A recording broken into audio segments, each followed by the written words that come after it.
In the last decade, Manchester City have dominated the Manchester derbies, winning 16 out of the last 23 meetings, and City fans have been getting carried away into thinking they rule the city of Manchester.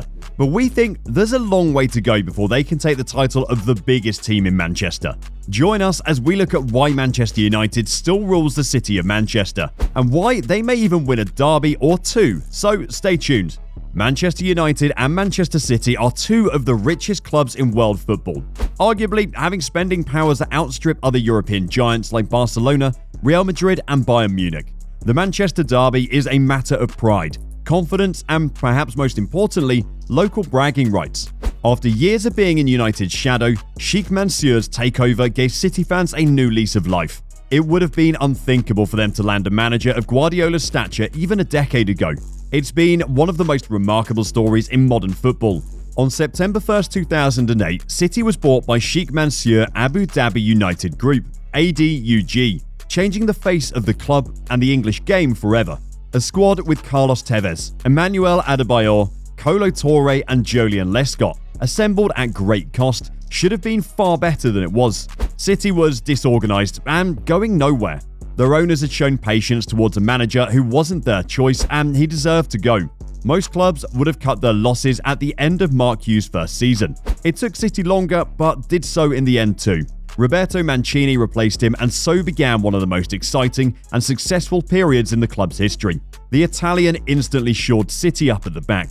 They'd been conceding at an alarming rate under Hughes, and within a few weeks, Mancini had tightened them up and made them hard to beat. He led them to a 5th place finish, marginally higher than when he arrived, but the difference was clear to those watching City closely. They were now on their way to becoming a successful side with a winning mentality. Mancini had promised to take that banner down, a reference to a sign made by United fans that hung inside Old Trafford, mocking City for their long wait for a major piece of silverware. He made good on his promise. They defeated United in the semi-final at Wembley, with Yaya Touré's goal the difference. And it was that day that even the most skeptical City fans began to believe Mansour's millions had changed the culture of the club. Nothing at City is ever easy. Years of turmoil and mishaps don't leave you overnight. Their form in the first half of the season suggested they would win the title comfortably, but it was going to take something special to reel United in. But something special did happen. City won their final 6 matches, including a 1-0 win over United, and finished above them on goal difference, securing their first title in 44 years. Aguero's winner in a thrilling 3-2 win over Queen's Park Rangers at the Etihad Stadium that secured the title is arguably the most famous moment in Premier League history. They had done it the hard way, but it made it sweeter and more memorable. Since then, the club has won 5 Premier League titles. Now well and truly part of England's elite, Guardiola hopes City can continue its rise and not rest on what it's achieved. The club has been the most successful club in the Premier League in the last 12 years, and the second most successful in English Premier League history, which started in 1992. Manchester City has not suffered a trophyless campaign since Pep Guardiola's first season with the club in 2016-17, having emerged as a dominant force under the former Barca boss. That same season, coincidentally, is the last time Man United won a trophy, as they lifted the Europa League. However, as you'd imagine, City's city rival Manchester United is the only club that's won more Premier League titles since 1992. Not only that, United boast a far greater trophy cabinet than Manchester City, with 66 pieces of silverware won by the Old Trafford club, compared to 28 by their crosstown rivals. With 12 FA Cups, United boast twice as many as City, but the blue half of Manchester enjoys relative dominance in the League Cup, with 8 trophies to United's 6. United's domestic dominance is further encapsulated in its 21 community shields, with City only claiming 6.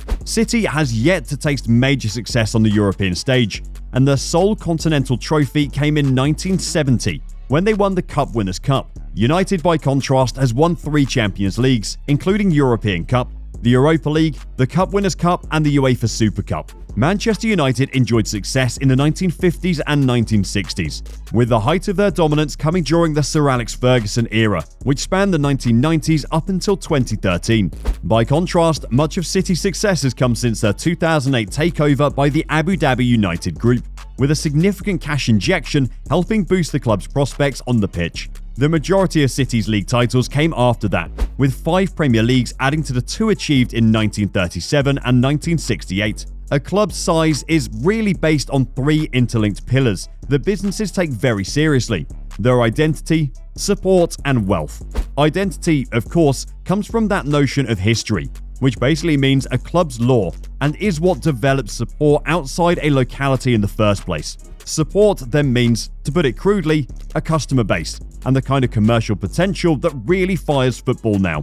United, like all the great clubs, from Barcelona to Bayern Munich, has all of this. They also have something more, a crucial element of their identity from off the pitch that elevates them way beyond just being a super successful club. There's a seriousness that adds to their sporting greatness. A casual glance at both squads also gives a clear idea about the discrepancy here. City can boast of no homegrown youngsters in and around their first-team squad, while United has produced many world-class players over the years, even during their worst years in the history of the sport. Of course, this isn't just a one-off either. The Busby Babes, the class of '92, United's history is adorned with long lists of homegrown legends. The class of '92 in particular: David Beckham, Nicky Butt, Ryan Giggs, Gary Neville, Phil Neville, and Paul Scholes, three of whom only ever played for Manchester United, still remain an absolute marvel in the money-driven, impatient world of modern football. When looking at the value of the two clubs, both Manchester United and Manchester City are among the highest valued clubs in world football according to Forbes. The Reds are the most valuable club in the Premier League and the third highest in the world. Forbes calculates their worth at $4.6 billion. United is currently owned by the Glazer family. However, tensions between fans and the owners have escalated in recent years. Relations fell to an all-time low following the Reds' part in the creation of the European Super League. Fans stormed the Theatre of Dreams back in May in protest against the owners. This led to their Premier League match with Liverpool being postponed. Across the city, relations between Manchester City fans and the owners are much calmer. Forbes values City at $4.2 billion, the sixth highest football club in the world, although this was before they reached May's Champions League final and before they clinched their Premier League trophy last term. Now looking at the fan bases, well, there's really no competition. The only geographic locale within which you'll find more City fans than United fans is perhaps confined boundaries of Manchester. United is the most popular football club in the world, with an enormous global fan base. To give an idea of the sheer gap in this context, consider this. As of March 2022, Manchester United's combined social media following across Twitter, Facebook, Instagram, TikTok, and YouTube stood at 180.2 million followers. That is roughly twice as many as Man City, whose combined social media following stood at 91.4 million followers. With more trophies won overall, a bigger stadium, and greater global appeal historically, Manchester United can legitimately lay claim to being the biggest club in Manchester. Of course, City is in the process of building its legacy as one of England's great teams, and it will take time before it can exhibit an honours list as long as that of United. City can maybe overtake United in like 20 to 30 years if they keep up their form and funding from oil-rich families.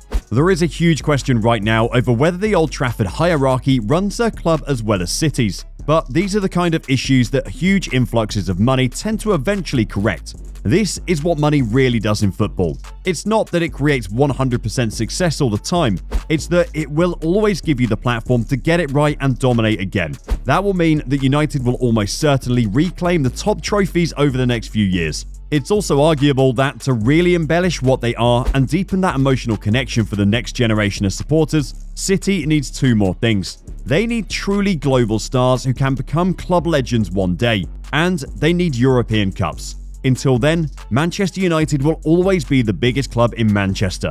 Period. Do you think City will be able to surpass United one day? Let us know in the comments.